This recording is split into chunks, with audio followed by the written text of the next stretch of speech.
Good morning student. मैं श्याम कुमार आज अपने YouTube channel topper science classes 1.0 पर 11th क्लास के लिए एक वीडियो देने जा रहा हूं, जो आप लोगों के लिए बहुत ही उपयोगी है। इसका अधिक से अधिक विद्यार्थी को लाभ मिल सके, इसके लिए आप हमारे चैनल को लाइक करें, सब्सक्राइब करें और अधिक से अधिक शेयर करें। आज का टॉपिक है पहला चैप्टर का मेजरमेंट, मापन। पहला चैप्टर का नाम जैसा कि बताए थे मात्रक और मापन। आज मात्रक खत्म हो चुका है, मात्रक से रिलेटेड डायमेंशन भी खत्म हो चुका है। आज हम मेजरमेंट यानी मापन स्टार्ट करते हैं। तो जितने भी भौतिक राशि हम लोग पढ़े थे, 7 मूल भौतिक राशि पढ़े, बहुत सारा व्युत्पन्न भौतिक राशि पढ़े, सबका हम मेजरमेंट कैसे करेंगे, मेजरमेंट करने का क्या सही तरीका है, इसमें हम लोग क्या गलती करते हैं, उसका सुधार क्या करते हैं, मेजरमेंट में यही सब पढ़ना है। तो आइए हम सबसे पहले मापन में, मेजरमेंट में लंबाई के मापन की बात करें, क्योंकि सबसे पहले हम लोग लंबाई ही मापने के लिए सीखेंगे। उसके बाद फिर द्रव्यमान, समय, ताप, फिर बहुत सारा भौतिक राशि क्रम से देखेंगे।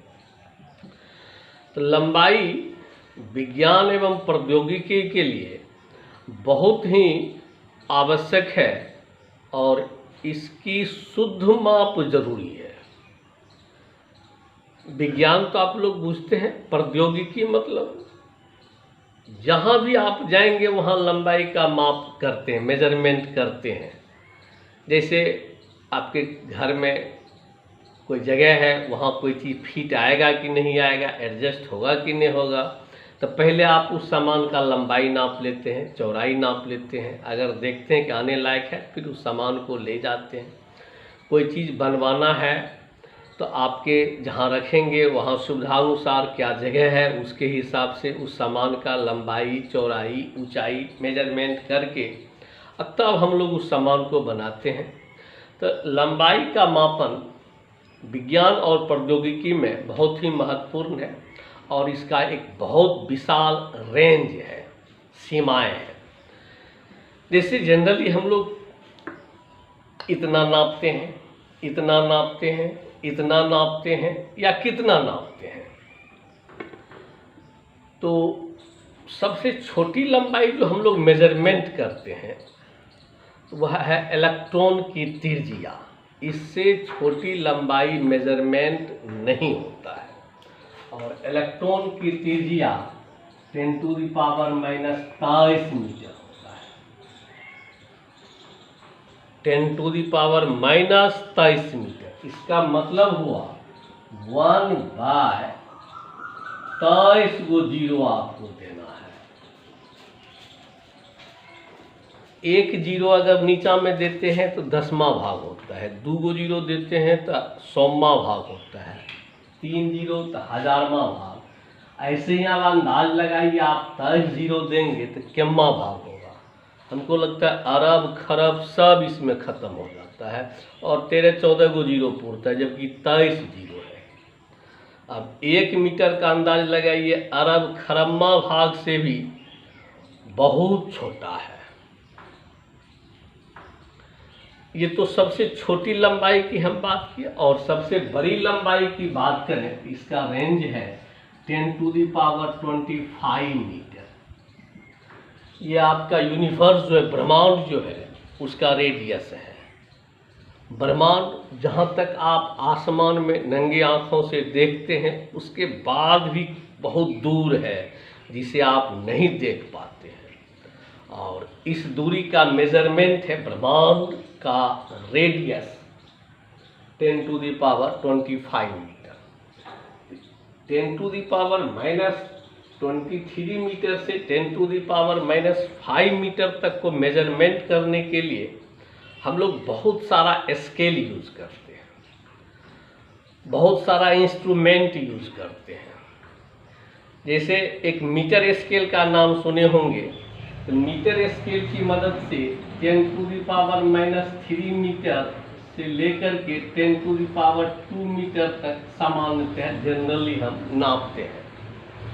मीटर स्केल से 10⁻³ मीटर मीन्स 1 मिलीमीटर, और 10⁻² मीटर मीन्स 100 मीटर। अब वैसे मापने के लिए आप 500 मीटर भी नाप सकते हैं, लेकिन जनरली 10⁻³ से 10⁻² मीटर तक को मेजरमेंट करने के लिए हम लोग मीटर स्केल का यूज करते हैं। अब इससे छोटी लंबाई को मापने के लिए, जैसे एक एग्जांपल दे दें कि 10⁻⁴ मीटर तक को नापना है, इसके लिए हम लोग स्लाइड कैलिपर्स का यूज करते हैं। स्लाइड कैलिपर्स एक इंस्ट्रूमेंट है जो कि आपके गांव घर में सलाइरिंच जैसा होता होगा। सलाइरिंच बुझते हैं ना, नटर सबको खोलने के लिए, चापाकल में जो नट बोल्ट होता है उसको खोलने के लिए स्लाइरिंच का यूज करते हैं। कुछ ऐसा ही है, वो चीज़ नहीं है लेकिन कुछ ऐसा ही है। तो स्लाइड कैलिपर्स की मदद से हम लोग 10⁻⁴ मीटर तक की दूरी को नापते हैं, जबकि और छोटी नापने के लिए एक गोलाई मापी जिसको कि स्क्रू गेज कहते हैं, और स्क्रू गेज की मदद से 10⁻⁵ मीटर तक की लंबाई को मापते हैं। ये सब आपको याद रखना है। कभी कभी ऑब्जेक्टिव में कहीं कहीं पूछता है कि 10⁻⁵ मीटर की लंबाई को मापने के लिए किस इंस्ट्रूमेंट का व्यवहार किया जाता है। चॉइस में 4 गो दे देगा, एक गोलाई मापी देगा, या उसी के जगह पर जनरली स्क्रू गेज ही लिखता है, हिंदी में भी अंग्रेजी में भी, या फिर स्लाइड कैलिपर्स दे देगा, मीटर स्केल दे देगा, और कुछ दे देगा। तो आपको देना है 10⁻⁵ मीटर को मापने के लिए स्क्रू गेज का यूज करते हैं। इससे और छोटी दूरी मापने के लिए 10⁻⁷ मीटर तक को मापने के लिए हम लोग ऑप्टिकल इंस्ट्रूमेंट, प्रकाशीय यंत्र जिसको कहते हैं, उसका मदद लेते हैं। प्रकाशीय यंत्र में जैसे सूक्ष्मदर्शी हो गया, संयुक्त सूक्ष्मदर्शी हो गया, तो इसको मेजरमेंट करने के लिए संयुक्त सूक्ष्मदर्शी का उपयोग करते हैं, कंपाउंड माइक्रोस्कोप, उसको हम लोग ऑप्टिकल इंस्ट्रूमेंट भी कहते हैं। और इससे छोटी दूरी मापने के लिए 10⁻⁻10 मीटर तक को मापने के लिए इलेक्ट्रॉन माइक्रोस्कोप का यूज करते हैं। इलेक्ट्रॉन माइक्रोस्कोप का यूज करके 10⁻⁻10 मीटर तक की दूरी को मापते हैं, और 10⁻⁻14 मीटर तक की दूरी को मापने के लिए हम लोग रदरफोर्ड, एक वैज्ञानिक का नाम है, कि अल्फा प्रकीर्णन विधि का प्रयोग करते हैं। आप लोग केमिस्ट्री में कहीं न कहीं पढ़े होंगे कि एटम के न्यूक्लियस का खोज रदरफोर्ड किया था। तो रदरफोर्ड एक प्रयोग किए थे जिसमें सोना का पतला पत्थर लेकर के अल्फा पार्टिकल से प्रहार किया था, और वही प्रयोग से उन्होंने निकाला भी था कि न्यूक्लियस का रेडियस 10⁻⁻14 मीटर होता है। ये रेंज बताए 10⁻⁻14 से 10⁻⁻15 भी होता है। अलग अलग एटम के न्यूक्लियस का रेडियस अलग अलग होता है। जैसे हाइड्रोजन का सबसे छोटा होता है 10⁻⁻15 मीटर होता है, और फिर आगे बढ़ेंगे तो थोड़ा थोड़ा बढ़ता चला जाता है। यूरेनियम अरसद तक पहुँचते पहुँचते 10⁻⁻14 मीटर हो जाता है। और इससे छोटी दूरी को मापने के लिए आपके सिलेबस में नहीं है, उसको फिर आगे जा कर के कहीं जब आप रिसर्च सेंटर में जाएंगे तब पढ़ेंगे। तो 10⁻⁻14 मीटर तक आप माप सकते हैं। फिर से सुने, -3 से 2 तक, 10⁻⁻3 से 10⁻² मीटर तक की लंबाई को हम लोग मीटर स्केल से नापते हैं। 10⁻⁴ मीटर तक की लंबाई को, स्मॉल सूक्ष्म दूरी को स्लाइड कैलिपर से नापते हैं 10⁻⁻5 मीटर के लिए हम लोग स्क्रू गेज का उपयोग करते हैं, 10⁻�7 के लिए ऑप्टिकल इंस्ट्रूमेंट, 10⁻10 के लिए इलेक्ट्रॉन माइक्रोस्कोप और 10⁻14 मीटर को मापने के लिए रदरफोर्ड के अल्फा प्रकीर्णन प्रयोग विधि का हम लोग उपयोग करते हैं। ठीक इसी तरह से 10⁻2 से 10⁻25 मीटर तक की विशाल दूरी को मापने के लिए हम लोग अलग अलग मेथड का उपयोग करते हैं। जैसे एक हो जाता है परोक्ष विधि, जो कि हम अगले क्लास में बताएंगे आपको। दूसरा हो जाता है लेजर विधि, तीसरा होता है सोनार विधि। अब लेजर विधि क्या होता है, तो उसमें लेजर लाइट को हम लोग दूर, लेजर और सोनार विधि से हम लोग दूर स्थित ऑब्जेक्ट का, खास करके आकाशीय पिंड की दूरी नापते हैं। वैसे परोक्ष विधि से भी आकाशीय पिंड की ही दूरी को नापते हैं।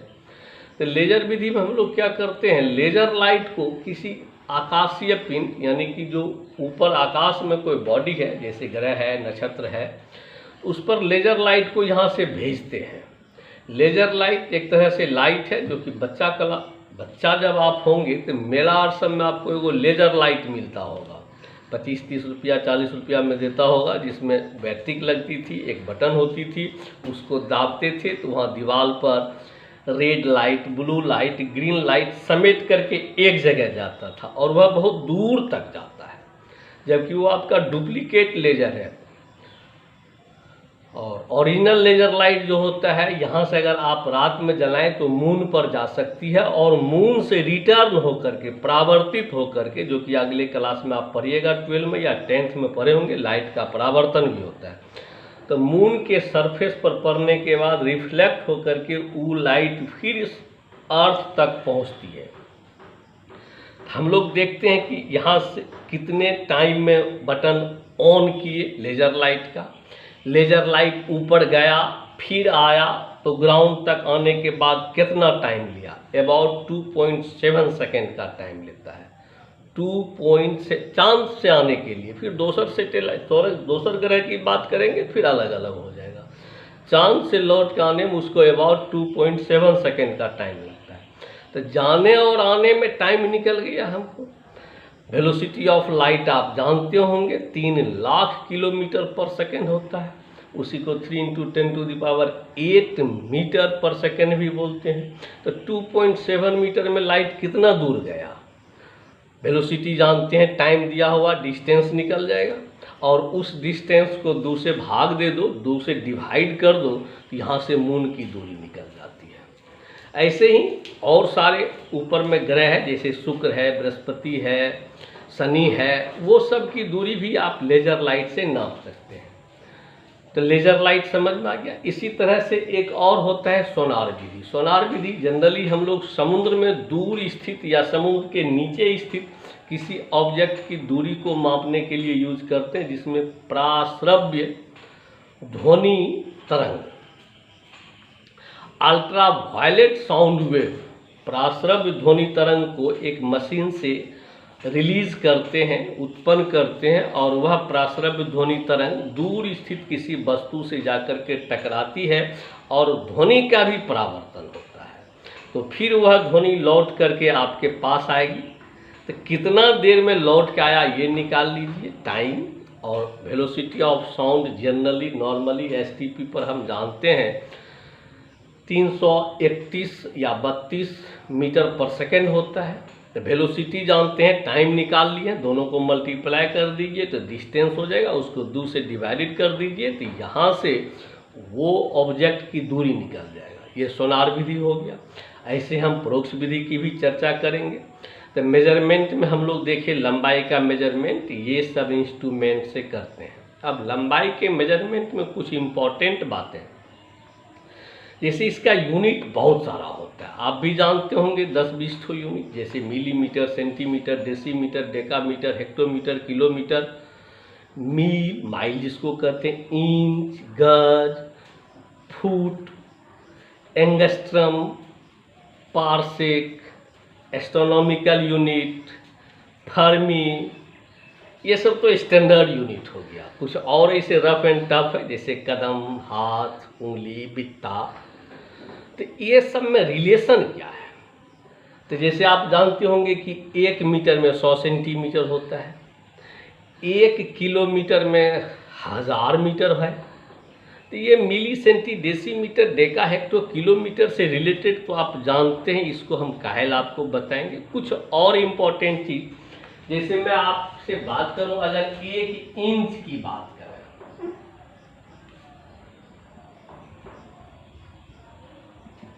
तो 1 इंच को सेंटीमीटर में अगर बदलें तो 2.54 सेंटीमीटर होता है। उसके बाद अगर हम फीट में इसकी बात करें तो 1 फीट में आप लोग भी जानते होंगे 11 या 12 इंच होता है, 12 इंच होता है। वह भी आप लिख सकते हैं कि 1 फीट में 12 इंच होता है। अब एगो यार्ड होता है, YARD, इसको हम लोग अपने भाषा में गज भी कहते हैं। गज मन वैसे हाथी भी होता है, एलिफेंट, लेकिन गज भी होता है मेजरमेंट। बहुत दिन पहले हम लोग बच्चा थे तो गज चलता था, पता नहीं अब है कि नहीं है। तो 1 यार्ड, इसी को हिंदी में गज कहते हैं, जो 3 फीट के बराबर होता है। ऐसे ही फिर 1 माइल होता है, जो 1760 गज यानी कि यार्ड के बराबर होता है। अब आइए, ये सब तो सामान्य बात है, जनरली आप लोग जानते होंगे। कुछ स्पेशल बात इसमें कि 1 फर्मी, फर्मी का नाम हो सकता है शायद पहले बार सुने होंगे। लंबाई मेजरमेंट का सबसे स्मॉल यूनिट है फर्मी, और ये होता है 10⁻⁻15 मीटर के बराबर। उसी तरह से एक और स्मॉल यूनिट है एंगस्ट्रम। ये नाम आप लोग सुने होंगे, जिसको कि शॉर्ट में कैपिटल ए दे करके ऐसे कर देता है, तो इसको एंगस्ट्रम कहते हैं। और 1 एंगस्ट्रम बराबर होता है 10⁻⁻10 मीटर। थोड़ा यहाँ रुक करके वो बात सोचते हैं, 10⁻⁻15 बड़ा है कि 10⁻10 बड़ा है? 10⁻15 बड़ा है कि 10⁻10 बड़ा है? इसमें बहुत सारा बच्चा 10⁻15 कह देता है बड़ा है। पावर में माइनस जब लगा हुआ हो तो जिसका वैल्यू ज़्यादा है पावर में, उसका वैल्यू कम होता है। पावर में वैल्यू ज़्यादा है लेकिन ओवरऑल उस डिजिट का मान कम होता है। यहाँ 10⁻15 छोटा है, 10⁻10 बड़ा है। इसका मतलब हो गया कि एंगस्ट्रम से फर्मी छोटा है, या फर्मी से एंगस्ट्रम बड़ा है। उसके बाद एक और यूनिट होता है एस्ट्रोनॉमिकल यूनिट। इसको हम लोग खगोलीय मात्रक कहते हैं, और यह सामान्यतः यहाँ से सूर्य के बीच की दूरी होती है। तो यहाँ से सूर्य के बीच की दूरी जनरली हम लोग 15 करोड़ किलोमीटर बोल देते हैं, लेकिन हकीकत में होता है 1.496 × 10⁻11 मीटर। 15 करोड़ किलोमीटर नहीं, 14.96 करोड़ किलोमीटर है। उसी प्रकार से एक और यूनिट होता है, बहुत बड़ा यूनिट, इससे भी बड़ा है एस्ट्रोनॉमिकल यूनिट से भी, 1 लाइट ईयर।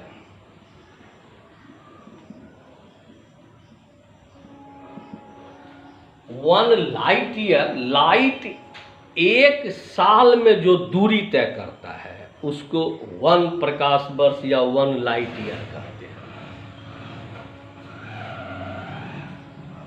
आप लोग जानते होंगे कि सन से अर्थ तक सनलाइट को आने में 500 सेकेंड का समय लगता है, यानी 8 मिनट 20 सेकेंड।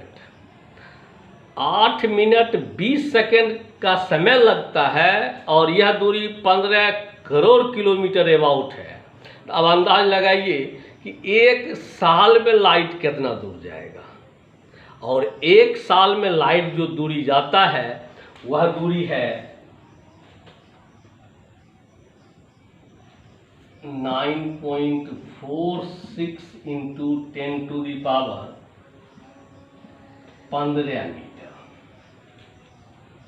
अब आपको कभी कभी मन में लगता हो कि इतना बड़ा दूरी मेजरमेंट करके क्या करेंगे, तो आपको पता होनी चाहिए अर्थ के अराउंड जो स्टार है, तारे हैं, उसमें से सूर्य सबसे नज़दीकी तारा है, इसलिए इसको हम तारा नहीं कह करके सूर्य कहते हैं, लेकिन है यह भी तारा ही। और सूर्य के बाद जो दूसरी तारा है जिसका नाम अल्फा सेंचुरी तारा है, उसकी दूरी अर्थ से लगभग 4.25 प्रकाश वर्ष है। 4.25 प्रकाश वर्ष माने अल्फा सेंचुरी तारा से जो लाइट पृथ्वी पर आती है उसको 4.25 साल लगता है। ये तो मैं सबसे नज़दीकी तारा का नाम बताया। उसके बाद ब्रह्मांड में ढेर सारा तारा है जिसके प्रकाश को पृथ्वी तक आने में अरबों खरबों वर्ष लगता है। मतलब ये कि आज रात में जो हम तारा के लाइट को यहाँ देखेंगे, वह लाइट तारा से कम 4.25 साल पहले चला होगा, अगर अल्फा सेंचुरी तारा का लाइट आप देख रहे हैं तब। अब वरना दूसरे तारा का जो लाइट देखते हैं उसको यहाँ तक आने में किसी को 100 साल, किसी को 200 साल, किसी को 1000 साल, यानी अरबों खरबों साल लगा होगा तब वो लाइट यहाँ तक पहुँची है। यहाँ तक बात समझ में आ गई।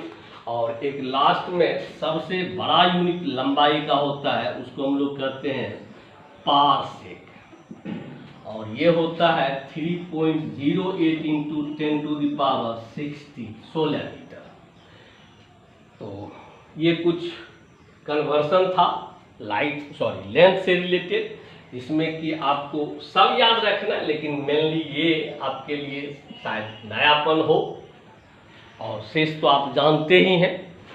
तो ये था लंबाई का मेजरमेंट का कंसेप्ट। अब इसमें एक परोक्ष विधि है जो कि आपके सिलेबस में, उसको डिटेल से पढ़ेंगे हम लोग। फिर द्रव्यमान का मापन देखेंगे, फिर समय का मापन देखेंगे। इसी तरह से जो भी होगा सिलेबस में देखते चले जाएंगे। आशा करता हूं कि आपके लिए यह वीडियो उपयोगी है, इसलिए इसका आप शेयर करें जिससे ज़्यादा से ज़्यादा बच्चा इसको देख सके। धन्यवाद।